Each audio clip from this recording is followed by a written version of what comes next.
Lorsque j'ai été engagée chez IBA, la structure des ressources humaines était petite, était disparate. J'ai reçu la mission de structurer à la fois la stratégie des ressources humaines, les politiques de ressources humaines et l'équipe de ressources humaines. Toutes les équipes de ressources humaines doivent avoir une vision à long terme, une activité à court terme, être orientée business et être orientée people. 4 rôles qui se distribuent. Et puis, on devait ajouter à ça l'organisation matricielle d'IBA, qui est une organisation à la fois par pays ou par site d'importance, et l'organisation par business unit. On a une équipe multidisciplinaire, multiculturelle, avec une présence importante, non pas en termes d'équivalent temps plein, mais en tout cas de compétences qui sont disponibles, soit dans les différents pays, soit dans chacune des business units. C'est vraiment une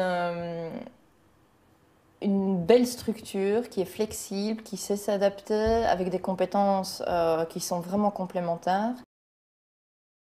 On ira plus à la rigueur vers une Aston Martin, disons quelque chose d'agile, de nerveux, qui est extrêmement agréable à piloter, entre guillemets, qui effectivement peut faire envie. Je vais dire, les plus résistants m'ont confirmé en début de cette année que clairement, ils avaient un meilleur service des ressources humaines qui leur était délivré grâce à l'organisation.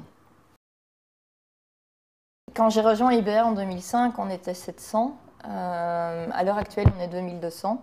IBA est passé d'une image plus industrielle à une image beaucoup plus dynamique, beaucoup plus humaine, d'une société avec une image technologique à une société orientée vers le diagnostic et le traitement du cancer, donc centrée sur l'humain. On se sent chez IBA aussi bien en Chine qu'à Chicago, qu'à Dulles à côté de Washington, qu'à Uppsala en Suède, qu'à Madrid.